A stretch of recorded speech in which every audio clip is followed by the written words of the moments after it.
வார்த்தையை தியானிப்பதிலும் சூழ்ந்து போகாமல் கர்த்தருடைய சமூகத்தில் காத்திருப்பது நலமாக இருக்கும். அல்லேலூயா. விசுவாசிகள் ஆமென் சொல்லுங்க பாபாவே. தேவன் அபிஷேகம் பண்ணப்பட்டவர்கள், தேவனால் தெரிந்து கொள்ளப்பட்டவர்கள். கர்த்தருடைய வார்த்தை என்பது, கர்த்தருடைய பிரசனம் என்பது அவருடைய விருப்பமாய் மாறுகிறது. அல்லேலூயா. ஆமென். அது கடமையாக அல்ல, அது விருப்பமாய் மாறுகிறது. அல்லேலூயா. ஆமென்.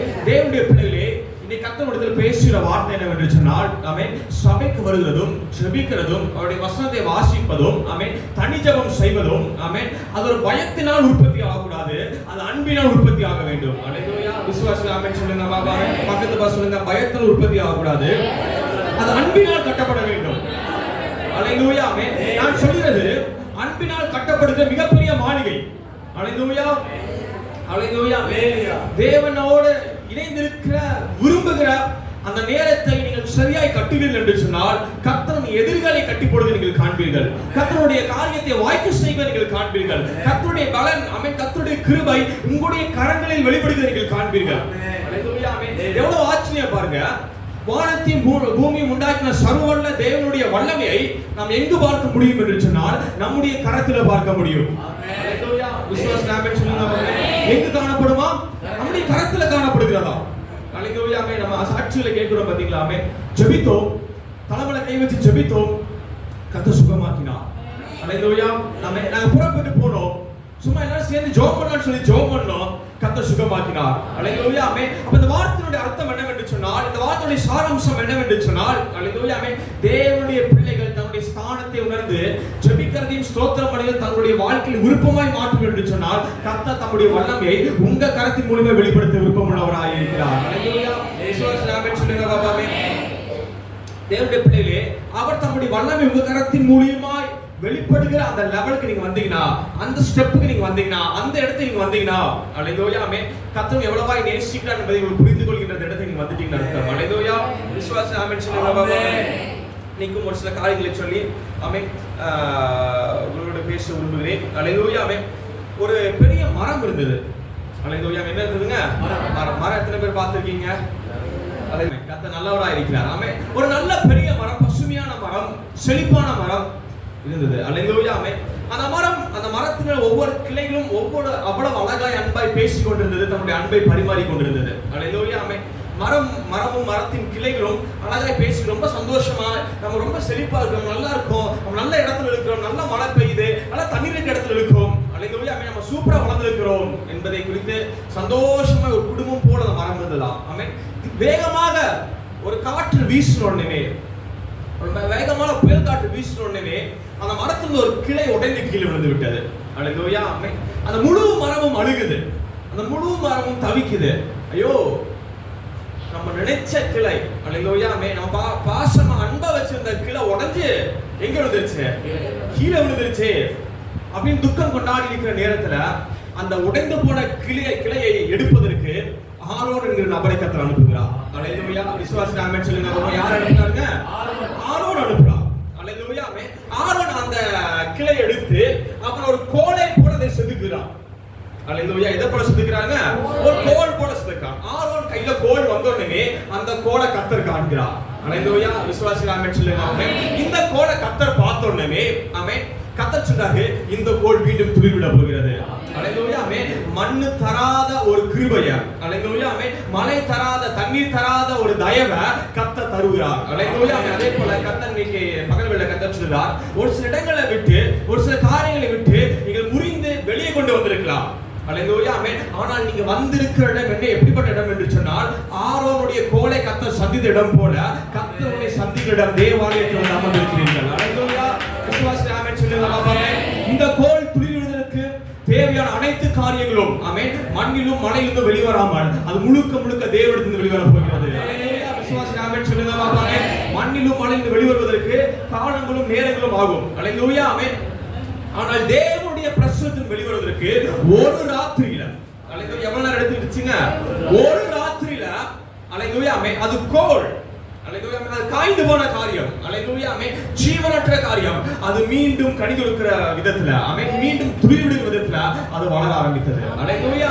தேவனுடைய பிள்ளைகளே, நீ கர்த்தருடைய சமூகத்தில் வந்திருக்கிற நீங்கள் இன்னைக்கு சொல்லப்படுகிற வார்த்தைகளை நீ கவனமாய் கேட்பீர்கள் என்று சொன்னால் மீண்டும் துளிர்விடுகிற அனுபவத்தை கர்த்தர் கொண்டு போக போகிறார். அல்லேலூயா.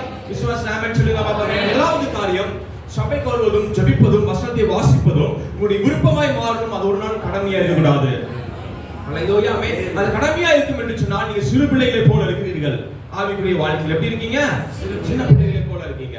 அல்லேலூயா ஆமென். சபைக்கு வருவது உங்க மனசுல ஒரு மகிழ்ச்சியை உண்டு பண்ண வேண்டும். அல்லேலூயா ஆமென். ஜெபிக்கலாம் அப்படிங்கிற ஒரு நினைவு வரும்பொழுது ஆமென் நல்லா டயர்டா படுத்துக்கிட்டு இருக்கீங்க. ஆமென் திடீர்னு ஜெபிக்கலாம் ஒரு உந்துதல் வரும் பாருங்க. எத்தனை பேருக்கு அப்படி உந்துதல் வந்திருக்கு? அல்லேலூயா ஆமென். அந்த நேரத்துல உன்னால ஜெபிக்க முடியாத அளவுக்கு ஆமென் உங்க சரீரம் தூங்கு, ரெஸ்டடு, கால் நீட்டி படு.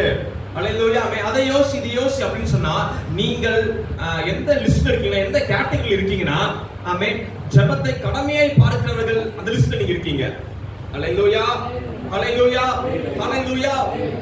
கவனிங்க, ஒருத்தரை கொண்டு போய் சிங்க கபிக்குள்ள சாயந்திரம் போடுவேன்னு சொல்றாங்க. அரசாங்கம் சொல்கிறது, ராஜா சொல்றாரு. அவன் அந்த நேரத்திலும் ஜெபிக்கிறவனை புறப்பட்டு போகிறான். எவ்வளவு ஆச்சரியம் பாருங்க. அல்லேலூயா. அவன் எதுக்கு புறப்படுகிறான்? தப்பித்து போவதற்காக அல்ல, மறைந்து கொள்வதற்காக அல்ல. எப்பொழுதும் போலவே எல்லா ஜன்னல் கதவு எல்லாத்தையும் திறந்து வச்சுக்கிட்டு அவர் ஜெபிக்க ஆரம்பிக்கிறாரா. அப்ப தானியேலுக்குள்ளாக ஜெபம் என்பது கடமையாக அல்ல, அது விருப்பமா இருந்தது. அல்லேலூயா ஆமென். அதே போல தானியேலை கர்த்தர் ஆசீர்வதிப்பது கடமைக்கு ஆசீர்வதிக்கல, அவர் விருப்பம் உள்ளவராய் ஆசாசியை கர்த்தர் தானியேலை ஆசீர்வதித்தார். அல்லேலூயா. விசுவாசம் ஆமென் சொல்லுங்க பாப்போமே. இன்னைக்கு உங்க ஜெப வாழ்க்கை, சபைக்கு வருகின்ற வாழ்க்கை, உங்க பரிசுத்த வாழ்க்கை அல்லேலூயா ஆமென் அது ஆசையாய் மாறுகிறதோ, அது இன்பமாய் மாறுகிறதோ அல்லேலூயா ஆமென் அன்றைக்கு கர்த்தர் முழு மனதோடு ஆசீர்வதிக்கிறீர்கள் காண்பீர்கள். அல்லேலூயா. விசுவாசம் ஆமென் சொல்லுங்க பாப்போமே. பக்கத்துல சொல்லுங்க, இயேசுன்னு சொல்லும்போது உங்களுக்கு ஒரு இன்பம் வரணும். அல்லேலூயா அல்லேலூயா. சபைக்கு வரலாம்னு சொல்லும்போது உங்களுக்கு ஒரு சந்தோஷம் வரணும். பக்கத்துல சொல்லுங்க, அவன் என்ன பார்த்து சொல்லிட்டு ஒரு சந்தோஷம் வரணும். ஜெபிக்கலாம், குடும்பமா ஜெபம் பண்ணலாம்னு சொன்னா ஒரு திருப்தி வரணும். அல்லேலூயா. தனிப்பட்ட விதத்துல முழங்கால் படிப்படி ஜெபம் பண்ணலாம்னு சொல்லி ஆண்டவர் உங்களுக்குள்ள பேசுவாரு. யார்கிட்டயும் ஆண்டவர் பேசாம இருந்தது கிடையாது. எல்லாத்துக்கிட்டையும் என்ன செய்வார் ஆண்டவரே? திடீர்னு படுத்துட்டு இருப்பீங்க, வாழ்த்துட்டு இருப்பீங்க, திடீர்னு உங்களை பைபிள் எடுத்து படிக்குவாரு. ஜெபிக்கலாம் ஒரு உந்துதல் தருவாரு. டிவி பார்த்துட்டு இருப்பீங்க. அல்லேலூயா. ஆமென். நல்ல ஒரு சீரியல் ஒரு சீரியல் நாடகம் பார்த்துட்டு இருக்கீங்க. அல்லேலூயா ஆமென். பயங்கர அடிக்கடியா போய்கிட்டு இருக்கு நாடகம். அந்த நேரத்துல ஆண்டவர் ஜெபி அப்படின்னு சொன்னா என்ன ஆகும் உங்களுக்குள்ள? அல்லேலூயா அல்லேலூயா ஆமென். அந்த சீரியல் பார்த்து முடிக்கிற வரைக்கும் அசையமா இருக்கும். அல்லேலூயா. அப்படிப்பட்டதா இல்ல. தேவனுடைய பிள்ளைகளே, ஜெபம் என்கிறது உங்க வாழ்க்கையில ஆசையாய் மாறி இருக்க வேண்டும். அல்லேலூயா. விசுவாசி ஆமென் சொல்லுங்க பாப்போமே. நாட்கள கர்த்தர் சபையோட பேசுகிற வார்த்தை என்னவென்று சொன்னால், முதலாவது காரியம் ஜெபம் ஆசையாய் மாறி இருக்க வேண்டும். அல்லேலூயா ஆமென். அப்படி ஆசையாய் மாறி இருக்கும் என்று சொன்னால், நீங்க முறிந்து வந்த காரியத்திலிருந்து, நீங்க விழுந்த காரியத்திலிருந்து கர்த்தருடைய கரம் நீ தூக்கி எடுத்து ஆரம்பிக்கும். அல்லேலூயா ஆமென். ஆருடைய கோல் துளிவிட்டது எவ்வளவு ஆச்சரியமா இருக்கிறதோ, அதை விட மேன்மையான காரியத்தை கர்த்தருடைய வாழ்க்கையில செய்ய அவர் போதுமானவராக இருக்கிறார். அல்லேலூயா. விசுவாசி ஆமென் சொல்லுங்க பாப்போமே. வசனத்தை நம்ம வாசிப்போம். இன்று நான் உனக்கு முன்பதாக ஆசீர்வாதத்தையும் சாபத்தையும் வைக்கிறேன். அல்லேலூயா ஆமென். எந்த வழியை தேர்ந்தெடுத்துக்க போகிறோம்? அல்லேலூயா ஆமென். காங்கியத்துக்கு வந்துட்டு ஹை ஸ்கூல் போய் ஹை ஸ்கூல்ல இருந்து ரவுண்டானல் போய் காங்கிய பஸ் ஸ்டாண்டுக்கு போலாம். அல்லேலூயா ஆமென். இல்ல அப்படி போக மாட்டேன் ஆமென். இங்க ஹை ஸ்கூல்ல இருந்து பங்களாபுத்தூர் ரோடு எடுத்து கோயம்புத்தூர் வரைக்கும் போய் காந்திபுரம் ரவுண்ட் அடிச்சு அதுக்கப்புறம் நேரா நான் காந்திபுரம் பஸ் ஸ்டாண்ட் வர போறேன் அப்படிங்கிற எத்தனை பேர் இருக்கீங்க? அல்லேலூயா அல்லேலூயா ஆமென். ஆனா கொஞ்சம் யோசித்து பார்க்கும் பொழுது அநேகர் எப்படிப்பட்ட இடத்துல வருவாங்க என்று சொன்னால், ஆசீர்வாதம் என்கிற இடத்திற்கு ஆமென், ஜெபம் என்கிற இடத்திற்கு சுத்தி வளைச்சு வருகிறோம். அல்லேலூயா. விசுவாசி ஆமென் சொல்லுங்க பாபா. அல்லேலூயா. சபையை இன்னைக்கு நேர்முகமாய் புறப்படுவதற்கான ஒரு கீழ்ப்படிதலுக்குள்ளாக சபை கொண்டு வரப்பட வேண்டும். ஒரு ஆமென் சொல்லுங்க பாபா. ஆமென். அல்லேலூயா ஆமென். நேராய் புறப்பட்டு வரணும். ஆமென். ஆசீர்வாதத்துக்கு நேராய் புறப்பட்டு வருகின்ற ஒரு கிருபையை கர்த்தர் நாள கொடுக்க விரும்புகிறார். அல்லேலூயா. விசுவாசி ஆமென் சொல்லுங்க பாபா. அப்ப ஆசீர்வாதத்தை தேர்ந்தெடுக்க விரும்புகிறவர்கள் முதலாவது செய்ய வேண்டிய காரியம் என்னவென்று சொன்னால், தேவனுடைய வார்த்தை கீழ்ப்படிந்து இருக்க வேண்டும். அல்லேலூயா. முதல் காரியம் என்னங்க? தேவனுடைய வார்த்தைக்கு கீழ்ப்படிந்து இருக்க வேண்டும். தேவனுடைய வார்த்தை எப்ப வரும், எங்கிருந்து வரும் என்று தெரியாது. அல்லேலூயா ஆமென். ஞாயிற்றுக்கிழமை பிரசங்கம் பண்ணுவது மாத்திரம் தேவனுடைய வார்த்தை அல்ல. அல்லேலூயா ஆமென். சபை நல்லா புரிந்து கொள்ள வேண்டும். அல்லேலூயா ஆமென். நம்ம வாழ்க்கையை அடுத்த கட்டத்துக்கு கொண்டு போவதற்கான மிக மேன்மையான மிக முக்கியமான வார்த்தையை கொடுத்து நான் கர்த்தர் எடுத்து பேசிக் கொண்டிருக்கிறார். அல்லேலூயா ஆமென். தேவன் பேசுகிற நேரம் சபைக்கு வந்து ஞாயிற்றுக்கிழமை அன்னைக்கு எல்லாரும் உட்கார்ந்துட்டு நேரத்துல மாத்திரம் தேவன் பேசுவது கிடையாது. அல்லேலூயா. இது ஒரு 10% என்று சொன்னால் 90% தேவனாய் கர்த்தர் தனிப்பட்ட நேரத்தில் பேசிக் கொண்டே இருக்கிறார். ஆமென். அல்லேலூயா. அல்லேலூயா. அல்லேலூயா. தேவன் பேசுகிற நேரத்தை நீங்கள் சாபமாக்கி விடாதீர்கள் என்று கர்த்தர் உங்களிடத்தில் பேசுகிறார். அல்லேலூயா. அல்லேலூயா. தேவன் ஜெபிக்கலாம்னு சொல்லி ஏவுகிற நேரத்தை ஆமென் மற்ற காரியங்கள் செய்து நீங்க அந்த நேரத்தை சாபமாக்கி விடாதீர்கள். அல்லேலூயா. ஜெபிக்கலாம்னு சொல்லி நீங்க ஜெபிக்கும்போது என்ன நடக்குதுன்னா அடுத்த வர போகின்ற மணி நேரங்கள் அடுத்த வர போகின்ற நாட்களுக்குள்ளாக காணப்படும் எல்லா கிரியைகளையும் கர்த்தர் ஜெயம் எடுக்கும்படியான ஒரு கிருபையை கர்த்தர் தருகிறார். அந்த கிருபையை பெற்றுக்கொள்வதற்கான ஒரு ஜெபத்தின் வல்லமையை கர்த்தர் தருகிறார். ஆமென். அல்லேலூயா. விசுவாசி ஆமென் சொல்லுங்க. ஆமென். ஜெபிக்கலாம்னு சொல்லி ஆமென் ஏவன பிறகு ஆமென் அது செய்ய முடியாதபடி தவிக்கிற தவிப்பு அது உங்க கைகளையும் கால்களையும் பிசாசு கட்டி வைத்திருக்கின்ற மாபெரும் கட்டுகள். அல்லேலூயா. அதை உடைத்து சுலபமாய் உங்கள் ஜெபிக்கிற அளவுக்கு கர்த்தரை பலப்படுத்தி இருக்கிறார் என்பதை சபை புரிந்து கொள்ள வேண்டும். அல்லேலூயா. அது கடினமானதல்ல, அது சுலபமாய் எழுந்து நீங்கள் ஜெபிக்க முடியும். அல்லேலூயா. கர்த்தருடைய வார்த்தை ஒவ்வொரு முறை உங்களிடத்தில் வரும் பொழுதும் ஆமென் ஒவ்வொரு முறை கர்த்தர் பேசும் பொழுதும் ஆமென் ஜெபிப்பதற்கு வேகம் எடுத்துக் கொள்ளுங்கள். சபையே கர்த்தரை கொண்டு ஏதோ ஒரு காரியத்தை பெரிய காரியத்தை செய்ய விருப்பமுள்ளவராய் இருக்கிறார். அல்லேலூயா. விசுவாசி ஆமென் சொல்லுங்க பாபா. ஆமென். அல்லேலூயா. இன்னொரு சத்தை வாசிப்போம். யோசுவா 22ஆம் அதிகாரம் 5ஆவது வசனம். தேவனுக்கு கீழ்ப்படிவதில் எவ்வளவு முக்கியத்துவம் வாய்ந்த ஒரு கிருபையை அந்த நாட்களில் தேவ ஜனங்கள் அதை கடைபிடித்திருக்கிறார் என்பதை நாம் பார்க்க வேண்டும். யோசுவா 22 5ஆம் வசனம். ஆனாலும் நீங்கள் உங்கள் தேவனாகிய கர்த்தரில் அன்புகூர்ந்து அவருடைய வழிகளிலெல்லாம் நடந்து அவர் கட்டளைகளை கைக்கொண்டு அவரை பற்றிக்கொண்டிருந்து அவரை உங்கள் முழு இருதயத்தோடும் உங்கள் முழு ஆத்மாவோடும் சேவிக்கிறதற்காக கர்த்தரின் தாசனாகிய மோசே எப்படி இருக்கணுமா? வெகு சாவதானமாய் இருங்கள் என்றார். அல்லேலூயா. சொல்லுங்க, வெகு சாவதானமாய் இருங்கள். இந்த வார்த்தை அர்த்தம் என்னவென்று சொன்னால் இந்த வார்த்தை நிறைய அர்த்தம் இருக்கு. அல்லேலூயா. முதலாவது ஒரு வார்த்தை அர்த்தம் என்னவென்று சொன்னால் வேகமாய் இருங்கள் தேவனுடைய வார்த்தைக்கு செயல்படுவதற்கு கீழ்ப்படிவதற்கு. அல்லேலூயா. ஏனென்றால் தேவனுடைய வார்த்தைக்கு கீழ்ப்படிந்து நீங்க செயல்படுவதற்கு தாமதம் பண்ணீங்கன்னா ஆமென் அங்க மிகப்பெரிய ஒரு இழப்பு வரும். அல்லேலூயா. ஆமென். இப்ப நம்ம சாட்சி சொல்லணும், நம்ம இங்க எத்தனை பேர் கவுன்சிலிங் தெரியல. அல்லேலூயா. ஆமென். ஒரு சகோதரிக்கு வந்துட்டு திடீர்னு ஒரு பலவீனம் வருது. அவங்க என்ன பண்றாங்க? இயேசுவின் ரத்தம் ஜெயம் சொல்றாங்க. அல்லது என்ன சொல்றாங்க? சத்தமா சொல்லுங்க. இயேசுவின் ரத்தம் ஜெயம். என்ன சொல்லுங்க? என்ன சொல்றாங்க? இயேசுவின் ரத்தம். அவங்க பயப்படுறதுக்கு முன்பதாக அவங்க இந்த வியாதியை குறித்து அது யோசிப்பதற்கு முன்பதாக இது என்ன பண்ணலாம்ங்கறதை ஹேண்டில் பண்றதுக்கு முன்பதாக அது கர்த்தருடைய கையில கொடுத்துட்டாங்க வேகமா. அல்லது யார் கையில கொடுத்துட்டாங்க? கர்த்தருடைய கையில கொடுத்துட்டாங்க. அல்லேலூயா. குழந்தை உடம்பு சரியில்லை, தலைமையில கை வச்சு ஜெபம் பண்ணும்போது இந்த காய்ச்சல் வந்துட்டு அந்த காய்ச்சலா மாறிடுமோ இந்த காய்ச்சலா மாறிடுமோ அப்படிங்கறத யோசிக்காம இந்த யோசனையை கட்டுப்படுத்துவதுதான் ஜெபம். அல்லேலூயா. விசுவாசி ஆமென் சொல்லுங்க. ஆமென். உன் சிந்தனை அடக்குவதுதான் ஜெபம். அல்லேலூயா. அதான் முழு மனதோட ஜெபிப்பது. விசுவாசி ஆமென் சொல்லுங்க. ஆமென். அல்லேலூயா. ஒருவேளை நீங்க இயேசுவின் ரத்தத்தை ஜெயம் சொல்வதற்கும் இல்ல ஒருவேளை நீங்க ஜெபிப்பதற்கும் தாமதம் பண்ணியிருப்பார் என்று சொன்னால் அல்லேலூயா. இது வந்துட்டு ஒரு மிக கொடிய காரியங்களாய் மாறி இருக்கிற வாய்ப்பு உண்டு. அல்லேலூயா. ஆமென். அதான் சொல்றேன். ஜெபிப்பதற்கும் தேவனுடைய வார்த்தைக்கு கீழ்ப்படிவதற்கு சபை வேகமா இருக்கணும். வேற சத்தங்கள் மனசுல பேசுவதற்கு முன்பதாக உங்களை வந்து அந்த காட்சி பயப்படுத்துவதற்கு முன்பதாக அல்லேலூயா. ஆமென் அந்த சூழ்நிலை அளவைப்பதற்கு முன்பதாக ரெண்டு காரியம் ரொம்ப முக்கியம். ஆமென். அந்த சூழ்நிலை அந்த காரியம் உன்னை அளவைப்பதற்கு முன்பதாகவும் உன்னை பயப்படுத்துவதற்கு முன்பதாகவும் உங்க வாயில துதியின் சத்தம் வந்திருக்கணும். அல்லேலூயா. விசுவாசி ஆமென் சொல்லுங்க. ஆமென். எத்தனை பேர் இந்த வேகம் புரியுது? ஆமென். நிறைய பேர் வேகம் நினைச்சிட்டா சோமனும் எப்படி ஜெபத்தை ஆரம்பிக்கிறாங்க? என் ஆத்மாவை கர்த்தரை ஸ்தோத்திரி. அந்த வேகத்தை நான் சொல்லல. அல்லேலூயா. அவன் ஜெபம் ஆரம்பிக்கும் போதே ஆமென்ல இருந்து ஆரம்பிக்கிறாங்க. அல்லேலூயா. அல்லேலூயா. அந்த வேகம் அல்ல. அல்லேலூயா. உன் ஆபத்து உன் காரியம் உன் சரீரம் உணர்வதற்கு முன்பதாக உங்க வாயில துதியின் சத்தம் வெளிப்பட வேண்டும். அல்லேலூயா. விசுவாசி ஆமென் சொல்லுங்க. பக்கத்துல சொல்லுங்க. பயத்தை உணர்றதுக்கு முன்பதாக இயேசுவை ஆராதிக்க ஆரம்பிங்க. பதட்டத்தை உணர்வதற்கு முன்பதாக இயேசுவை ஸ்தோத்திரம் பண்ண ஆரம்பிங்க. அல்லேலூயா. அல்லேலூயா. அல்லேலூயா. ஆமென் சொல்லுங்க பாபா. ஆமென். அல்லேலூயா. அல்லேலூயா. உண்மையாவே ரொம்ப பவர்ஃபுல்லான காரியம். அல்லேலூயா. ஆமென். இந்த வார்த்தை என்ன செய்யும் என்று சொன்னால் ஆமென் ஐசிவார் செய்ய முடியாத காரியத்தை இந்த வார்த்தை செய்து முடிக்கும். அல்லேலூயா. ஆமென். பெரிய பெரிய படித்த விஞ்ஞானிகளும் மருத்துவர்களும் செய்ய முடியாத காரியத்தை இந்த வார்த்தையில் செய்து முடிக்கும். அல்லேலூயா. அதான் கர்த்தர் சொல்றார், உன்னை பலப்படுத்துகிறது நான் அல்லவா. ஹalleluya ஆமென். யார் நம்மளை பலப்படுத்துறாங்க? வானத்தின் பூமி உண்டாக்கின கர்த்தர் நமக்கு பலப்படுத்துகிறார். ஹalleluya ஆமென். அப்போ வார்த்தை என்ன சொல்லுகிறதுனா வெகு சீக்கிரமா கர்த்தருடைய வார்த்தையை பேசுவது துரிதப்படுங்கள். ஹalleluya ஆமென். ஆபத்தை பேசுவதற்கு முன்பதாக கர்த்தருடைய வார்த்தையை பேசுவதற்கு உங்க வாயை திறந்து கொடுங்கள்.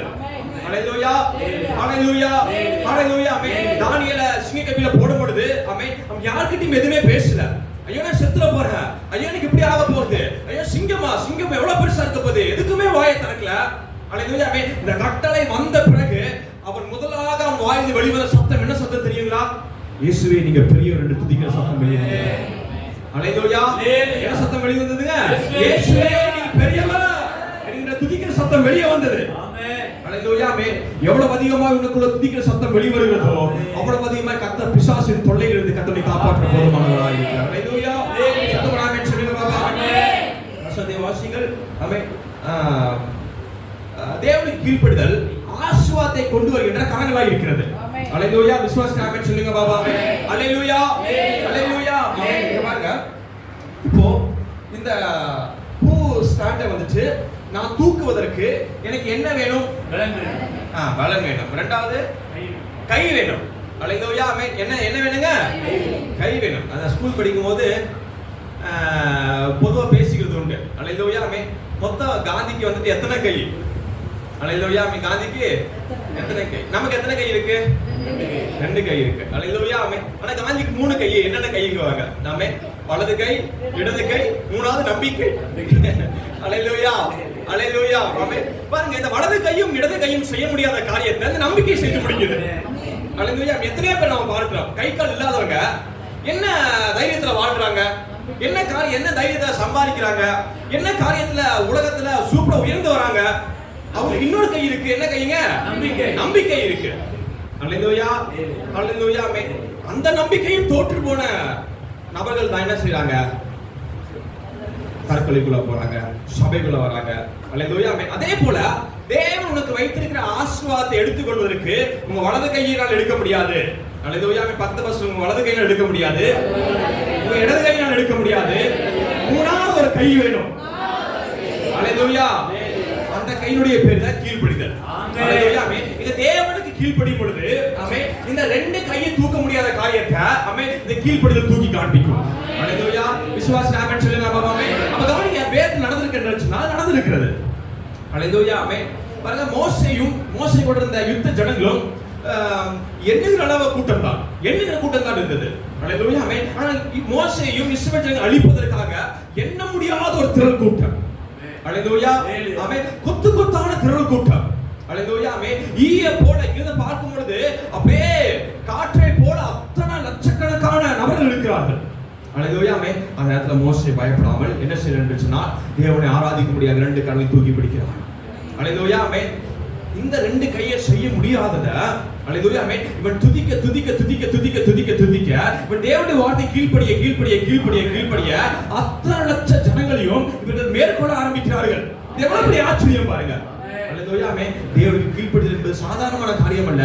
உன் கை செய்து முடிக்காதது, உங்க வருமானம் செய்து முடிக்காதது, ஹalleluya ஆமென் உங்களுடைய சரீரம் செய்து முடிக்காதது, ஆமென் உங்க சொத்து பத்துகள் செய்து முடிக்காதது, உங்க ஞானம் செய்து முடிக்காதது, தேவனுக்கு கீழ்ப்படிதல் ஒரு கீழ்ப்படிதல் செய்து முடிக்கும்.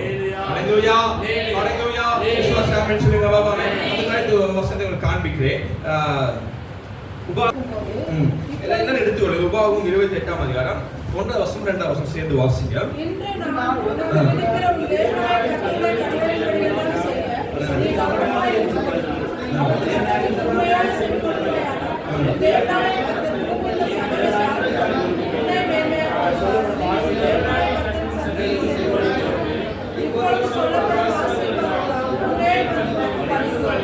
ஹalleluya ஆமென். வசனத்தை வாசிங்க.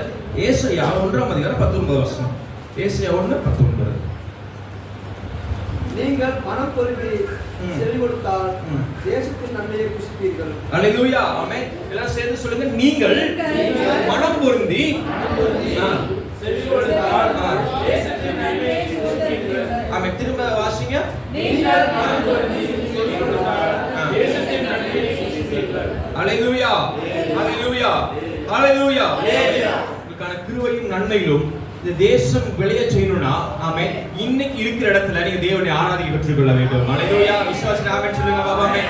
ஹalleluya. நிறைய பேர் நினைச்சுறாங்க ஜெபம் பண்றதுக்கு தனியா ரூம் இல்லைங்க. ஹalleluya. ஆமென். ஜெபிப்பதற்கு தனி இடம் கிடையாது. ஹalleluya. ஆமென். இடமில்லாத இடங்கள் கர்த்தரை ஆராதிக்க ஆரம்பிங்க. கர்த்தர் இடத்தை கொடுக்க போதுமானவராய் இருக்கிறார். ஹalleluya. விசுவாசி ஆமென் சொல்லுங்க பாபா. ஆமென். ஹalleluya. ஹalleluya. ஆமென். இந்த வசனம் தெளிவா சொல்லிருக்கு பாருங்க. ஆமென். மனம் பொருந்தி. அந்த மனம் பொருந்துவதுதான் கடமைக்கு பண்ணுவதல்ல. ஹalleluya. ஆமென். பயந்து பண்ணுவதல்ல. தேவனை முழு உள்ளத்தோடு ஆராதிக்க ஒரு கிருபை. அப்படிப்பட்டதுல மனம் பொருந்தணும். ஹalleluya. விசுவாசி ஆமென் சொல்லுங்க பாபா. ஆமென். ஹalleluya. வசனத்தை வாசிங்க. யோவான் 14ஆம் அதிகாரம் 15வது வசனம். எப்படிப்பட்ட கீழ்ப்படிதல் உங்களுக்கு இருக்கணும் என்பதை இந்த தேவனுடைய வார்த்தை அழகாக விவரிக்கிறது பாருங்க. நான் சொல்லி முடிக்கிறேன். யோவான் 14:15. நீங்கள் என்னிடத்தில் அன்பாய் இருந்தால் என் கற்பனைகளை கைக்கொள்ளுங்கள். ஹalleluya. ஆமென். எத்தனை கர்த்தரை நேசிக்கிறீங்க? ஆமென். கரங்களை உயர்த்தி காண்பீங்க பாப்போம். ஹalleluya. எத்தனை ஆண்டவரை நேசிக்கிறீங்க? ஆமென். ஹalleluya. ஆமென். நீங்க நேசிக்கிறதுனுடைய அர்த்தம் என்னவென்று சொன்னால் அவர் எப்படி உங்களுடைய அன்பை புரிந்து கொள்வார் என்று சொன்னால் ஹalleluya. நீங்க சபைக்கு வருவது வெச்சு அல்ல. ஹalleluya. ஆமென். நீங்க தேவனுடைய வார்த்தைக்கு எவ்வளவாய் கீழ்ப்படுகிறீர்களோ அவ்வளவாய் நீங்கள் தேவனை நேசிக்கிறீர்கள் அர்த்தம். ஹalleluya. ஹalleluya. பாருங்க எவ்வளவு அழகா ஆண்டவர் சொல்லிருக்காரு. ஆமென். நம்ம தேவனுடைய வார்த்தைக்கு எவ்வளவாய் கீழ்ப்படுகிறோமோ அவ்வளவாய் கர்த்தரை நம்ம நேசிக்கிறோமா? ஆமென். ஹalleluya. ஹalleluya. ஆமென். தேவனுடைய வார்த்தைக்கு நீங்க எவ்வளவாய் கீழ்ப்படுகிறீர்களோ அவ்வளவாய் கர்த்தரை நேசித்துக் கொண்டிருக்கிறீர்கள். ஹalleluya. தேவனுக்கு நம்ம எப்ப கீழ்ப்படுகிறோங்க? வாரத்துக்கு ஒரு நாள். ஹalleluya. தேவனுக்கு எப்ப கீழ்ப்படுகிறோம்? வாரத்துக்கு ஒரு நாள். ஹalleluya. ஆமென். அப்ப அந்த அளவுக்கு நீங்க கர்த்தரை நேசிக்கிறீங்க. ஹalleluya. ஆமென். ஒவ்வொரு நாளும் கர்த்தரை நேசிக்க ஒரு கிருபை கொடுக்கும் என்று சொன்னா ஹalleluya. ஆமென். ஏன் நேசிக்கணும்னா அவர் நீங்க நேசிக்கும் போது ஆண்டவரே நீங்க உள்ள வாங்கன்னு சொல்லி கதவை திறந்து கொடுக்குறீங்க. நீங்க கதவை திறந்து கொடுக்கிறார். ஹalleluya. ஆமென். என்ன பண்றீங்க? கதவை திறந்து கொடுக்குறீங்க. ஆண்டவர் சொல்றாரு இதோ நான் வாசலில் நின்று கதவை தட்டுகிறேன். ஒருவன் என் சொல்றதை கேட்டு அவன் கதவை திறந்தால் நான் அவனுக்கு உள்ள வருவேன். அவன் கூட நான் போஷணம் பண்ணுவேன் என்று கர்த்தர் சொல்றார். ஹalleluya. ஆமென். ஆண்டவர் உங்க இதயத்தின் கதவை தட்டிக்கிட்டே தான் இருக்கார். ஹalleluya. ஆமென். ஜெபிக்கலாமா? ஸ்தோத்திரம் பண்ணலாமா? பயந்துராத. இந்த சூழ்நிலை பார்த்து கலங்கிராத, பதட்டமா இருந்துராத, அங்க போயிராத, இங்க போயிராத. ஜெபம் பண்ண ஆரம்பி. நான் கூட தான் இருக்கேன். தைரியப்படு. ஹalleluya. ஆமென். வாயை விரிவாய் திறந்து ஆமென் தேவனால் ஏவப்படுற வார்த்தையில பேச ஆரம்பி. ஆமென். அப்படி கர்த்தர் பேசிக்கிட்டே இருக்கார். அந்த கதவை தட்டிக்கிட்டே இருக்கிறார். ஹalleluya. ஹalleluya. ஹalleluya. ஆமென். அவர் கதவை தட்டுகிற சத்தம் ஹalleluya. ஆமென். இனி திறக்கப்பட்ட சத்தமா இருக்க வேண்டும். ஹalleluya. விசுவாசி ஆமென் சொல்லுங்க பாபா. ஆமென். ஹalleluya. ஹalleluya. ஹalleluya. ஒரு ரெண்டு காரியத்தை மாத்திரம் நான் சொல்லுகிறேன். கீழ்ப்படிதல் முதலாவது தேவனிடத்தில் இருக்க வேண்டும். இரண்டாவது காரியம் குடும்பத்துல காணப்பட வேண்டும். அதிகாரத்துல கீழ்ப்படிதல் இருக்க வேண்டும். நம்முடைய செயல்முறைகளில் கீழ்ப்படிதல் இருக்க வேண்டும். ஹalleluya. ஹalleluya. ஆமென். குடும்பத்தில் காணப்படுகிற கீழ்ப்படிதல் எப்படிப்பட்ட கீழ்ப்படிதல் படிச்சறேன். கொலோசியர் 3ஆம் அதிகாரம் 20வது வசனம். எல்லாரும் தெரிந்த வசனம் தான். பிள்ளைகளே உங்கள் பெற்றோருக்கு எல்லா காரியத்திலும் கீழ்ப்படியுங்கள்.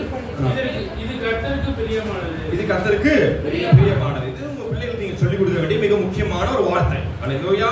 ஆமென். இரண்டாவது காரியம் ரோமர் 13ஆம் அதிகாரம் 1வது வசனம் 2வது வசனத்தை வாசிங்க. ரோமர் 13:1-2. எந்த மனுஷனும் மேலான அதிகாரம் உள்ளவரால் கீழ்ப்படிக்கிறவன். ஏனென்றால் தேவனாலே அன்றி ஒரு அதிகாரமும் இல்லை. உண்டாயிருக்கிற அதிகாரங்கள் தேவனாலே நியமிக்கப்பட்டிருக்கிறது. ஆதலால் அதிகாரத்திற்கு எதிர்த்து நிற்கிறவன் தேவனுடைய நியமத்திற்கு எதிர்த்து நிற்கிறான். அப்படி எதிர்த்து நிற்கிறவர்கள் தங்களுக்கு தாங்களே ஆக்கினையை வருவித்துக் கொள்கிறார்கள். கொடுக்கப்பட்ட இடங்களில் கொடுக்கப்பட்ட அதிகாரிகளுக்கு அவன் தேவனுக்கு நல்லொழுக்கம் உள்ளவர்கள் கீழ்ப்படி கற்றுக்கொள்ள வேண்டும். ஹalleluya. மூன்றாவது காரியம் செயல்பாடுகள். யாக்கோபு 1ஆம் அதிகாரம் 22வது வசனத்தை எடுத்து வாசிங்க. யாக்கோபு 1:22. சகோதரரே அல்லாமலும் நீங்கள் உங்களை வச்சியாதபடிக்கு இது வசனத்தை கேட்கிறவராய் மாத்திரமல்ல அதன்படி செய்கிறவராய் இருங்கள். ஹalleluya. ஆமென். கேட்கிறவராய் இராதபடி அதை செய்கிறவராய் நீங்கள் மாறி இருக்க வேண்டும். அதுதான் சபை. அந்த இடத்துல தான் கர்த்தர் உருவாக்க விரும்புகிறார். ஹalleluya. ஆமென். தேவனுடைய பிள்ளைகளே இப்போ ஒரு சில வசனங்களை சொல்கிறேன். அது மாத்திரம் வேகம் எடுத்துக்கொள்ளுங்கள். எப்படி கீழ்ப்படிதலுக்குள்ள வளர்றது? ஹalleluya. ஆமென். தேவனுக்கு கீழ்ப்படிதல் என்பது சில நேரங்கள்ல கடினமாக இருக்கலாம், சில நபர்களுக்கு அது சுலபமாக இருக்கலாம். ஹalleluya. நான் சொல்கிறேன் எப்படி தேவனுடைய வார்த்தையில கீழ்ப்படிவது. ஆமென். கீழ்ப்படிதல் எப்படி பெரிய காரியத்தை செய்வது, எப்படி ஆண்டவருடைய மனசை புரிந்து கொள்வது அப்படிங்கிறது குறித்து உங்களுக்கு ஒரு சில வசனங்களை காண்பிக்கிறேன். எல்லாரும் வேகமாயிடுங்க. ஒரு 5 வசனத்தை மாத்திரம் காண்பித்து உங்களுக்கு ஜெபிக்க ஆசைப்படுகிறேன். எடுத்து எல்லாம் சேர்ந்து வாசிக்கலாம். தனித்தனி விதத்தில் வாசிக்க வேண்டாம். எத்தனை பேர் பைபிள் கொண்டு வந்திருக்கீங்க? அல்லேலூயா. வேதாகமம் கொண்டு வந்து அல்லேலூயா சொல்லுங்க பாப்போம். சங்கீதம் 119 11 வசனத்தை வாசிங்க. சங்கீதம் 119 11. உமது வார்த்தை இடத்தில் வைத்தேன். அல்லேலூயா. அல்லேலூயா. கீழ்ப்படிதல் ரொம்ப முக்கியமான வார்த்தை இது. அல்லேலூயா. தேவனுடைய வார்த்தை எங்க வைக்கணுங்க? இதயத்துல வைக்கணும். அல்லேலூயா. அன்றே கீழ்ப்படிவதற்கான பலன் தாங்க அப்படின்னு சொன்னீங்கன்னா இந்த வசனத்தை நீங்க வாசிக்கணும். ஆமென். சங்கீதம் 139 119 35வது வசனம். உமது கற்பனைகளில் நான் அதில் பிரியமாயிருக்கேன். திரும்ப சொல்லுங்க பாப்போம். உமது கற்பனைகளின் பாதையில் நடக்கும் நான் அதில் பிரியமாயிருக்கேன். திரும்ப வாசிங்க.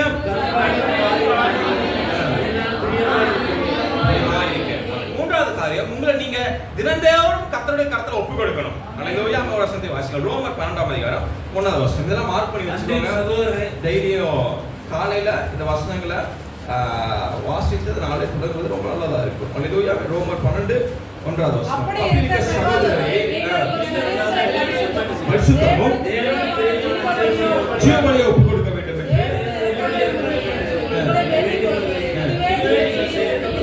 அதுவே நீங்கள் செய்யத்தக்க புத்தியுள்ள ஆராதனை. அல்லேலூயா. சொல்லப்படுற வசனங்கள் எல்லாம் குறித்து வைத்துக் கொண்டிருக்கின்ற விசுவாசிக்கிறேன். அல்லேலூயா. எப்படி உலகத்துடைய பாவங்களையும் கசப்புகளையும் கிரியைகளும் எப்படி ஜெயிப்பது அப்படிங்கிறதுக்கு ஒரு வசனம் இருக்கிறது. கலாத்தியர் 5ஆம் அதிகாரம் 14வது வசனத்தை எடுத்து வாசிங்க. சேர்த்து வாசிப்போம். கலாத்தியர் 5ஆம் அதிகாரம் 16வது வசனம் எடுத்துட்டீங்கன்னா, பின்னும் நான் சொல்கிறது என்னவென்றால் ஆவிக்கேற்றபடி நடந்து கொள்ளுங்கள், அப்பொழுது மாம்ச இச்சையை நிறைவேற்றாது இருப்பீர்கள். தேவனை கீழ்ப்படியணும்னா ஆவிக்கேற்றபடி நடந்து கொள்ள வேண்டும். தேவனுடைய அபிஷேகத்தால் தேவனுடைய ஆவியில் நிரப்பப்பட்ட பிள்ளைகளாய் நீங்கள் செயல்பட கற்றுக்கொள்ள வேண்டும். அல்லேலூயா.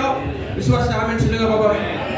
கடைசியாய் உங்களுடைய சூழலை மாற்ற கற்றுக்கொள்ள வேண்டும். உங்கள் சுத்தி இருக்கிற கூட்டத்தை மாற்ற கற்றுக்கொள்ள வேண்டும். அல்லேலூயா. ஆமென். உங்களுக்கு இருக்கிற நண்பர்களை மாற்ற கற்றுக்கொள்ள வேண்டும். அல்லேலூயா. ஆமென். நல்லா குடிகார ஃப்ரெண்ட்ஸை வச்சுட்டு, தப்பு பண்ற ஃப்ரெண்ட்ஸை வச்சுட்டு, அல்லேலூயா, நடுவுல போய் உட்கார கூடாது. அல்லேலூயா. பெற்றோர்கள் கீழ்ப்படியாத நண்பர்களோட நடுவுல போய் என்ன செய்யக்கூடாது? சபை பிள்ளைங்க போயிட்டு உள்ள போயிட்டு உட்கார கூடாது. அல்லேலூயா. அல்லேலூயா. வேலை செய்யாத சோம்பேறி மத்தியில சபையார்கள் யாரும் அங்க போய் உட்கார கூடாது. ஒரு ஆமென் சொல்லுங்க பாப்பா. விசுவாச ஆமென் சொல்லுங்க பாப்பா. அல்லேலூயா. அல்லேலூயா. சங்கீதம் 1ஆம் அதிகாரத்துல சொல்லப்பட்டிருக்கு இல்லையா? ஆமென். யார் உட்கார இடத்துல உட்கார கூடாதாம்? துன்மார்க்கர் உட்காரும் இடத்துல அந்த இடத்துலயே உட்கார கூடாதாம். அல்லேலூயா. அல்லேலூயா. எந்த இடத்துல உட்கார கூடாதுங்க? சரி, ஒரு வசனத்தை வாசிக்கிறேன். எபிரேயர் 10ஆம் அதிகாரம் 24வது வசனம் 25வது வசனம். மேலும் அன்பின் நற்கிரியைகளும் நாம் ஏவப்படும்படி ஒருவரை ஒருவர் கவனித்து சபை கூடி வருவதை சிலர் விட்டு விடுவது போல நாமும் விட்டு விடாமல் ஒருவருக்கு ஒருவர் புத்தி சொல்ல கடவோம். அல்லேலூயா. நீங்க அமர்கின்ற அந்த கூடுகை எப்படி இருக்கணும்னா, அல்லேலூயா, நீங்க பார்க்கிற நபர் எப்படிப்பட்ட நபரா இருக்கணும்னா, அல்லேலூயா, உங்களை உற்சாகப்படுத்துகிற, உங்களை ஜெபத்துல ஏவற அப்படிப்பட்ட நபர்கள் மத்தியில போய் உட்காரணும். அப்படின்னு ஆண்டவர் சொல்றாரு. அல்லேலூயா. விசுவாச ஆமென் சொல்லுங்க பாப்பா. நம்ம உட்கார இடம் எப்படி இருக்கு? எப்படிப்பட்ட இடத்துல போய் உட்கார்றோம்? அவர் 5 நிமிஷம் பேசுனாங்க, சபைக்கே போக வேண்டாம் முடிவு எடுத்துட்ட அப்படிப்பட்ட நபர் இடத்துல நீங்க போய் உட்கார கூடாது. அல்லேலூயா. ஆமென் சொல்லுங்க பாப்பா. நீங்க எப்படிப்பட்ட நபரோட பேசணும் என்று சொன்னால், உன்னை சபைக்கு உந்தி தள்ளுகிறவர்களும், உன்னை ஜெபத்துல நிற்க வைக்கிறவர்களும், உன்னை பரிசுத்தத்தில் நிற்க வைக்கும் நபர்களுக்கு தான் நீங்க பேசணும். அப்படிப்பட்ட நபர்களுக்கு தான், அப்படிப்பட்ட நபர்களுக்கு தான் நீங்க வாயவே திறக்கணும். அல்லேலூயா. இதை நீங்க செஞ்சு பாருங்களேன், உங்க வாழ்க்கை எவ்வளவு ஆசீர்வாதமாய் மாறுகிறது நீங்க காண்பீர்கள். அல்லேலூயா. விசுவாச ஆமென் சொல்லுங்க பாப்பா. பக்கத்து பாஸ் சொல்லுங்க. ஆமென். நான் நினைக்கிற நபரா நீங்க மாறுங்க. அல்லேலூயா. அல்லேலூயா. அல்லேலூயா. அல்லேலூயா. தேவன் நினைக்கிற நபரா நீங்க மாறுங்க. சொல்லுங்க. இந்த வசனம் வாசித்தபடி அந்த நபரா நீங்க மாறுங்க. அல்லேலூயா. தேவனுடைய பிள்ளைகள் இப்படிப்பட்ட ரீதியில சபை வளர்ந்து தேர்ச்சி பெற்றவர்களாக நிற்க கற்றுக்கொள்ள வேண்டும். அல்லது கடைசி காலமாக இருக்கிறபடினால தேவனுடைய வார்த்தையை விருப்பமுள்ளவர்களாய் அதை ஏற்றுக்கொள்ள நீங்க மாறி இருக்க வேண்டும். அல்லேலூயா. குழந்தைகளை போல இருக்கக்கூடாது. அல்லேலூயா. குழந்தைங்க என்ன பண்ணுவாங்க? ஒரு விளையாட்டு இருக்கும்போது டிவி பார்த்துட்டு இருக்கும்போது வாங்க ஜோம் பண்ணலாம்னு சொல்லும்போது குழந்தைங்க எப்படி என்ன உடனே வந்துருதா? வரமாட்டேங்குது. அதே போல நம்மளும் இருக்கிறோம். ஆண்டு கூப்பிடப்படுது. அல்லேலூயா. ஆமென். இந்த பூமியானது உலகமானது. எதெல்லாம் உன்னை மயக்க நினைத்ததோ அது மத்தியிலெல்லாம் தேவனை ஆராதிக்க கற்றுக்கொள்ள வேண்டும். அல்லேலூயா. விசுவாசி ஆமென் சொல்லுங்க. கீழ்ப்படிந்ததால் கர்த்தர் ஆசீர்வதித்தார்.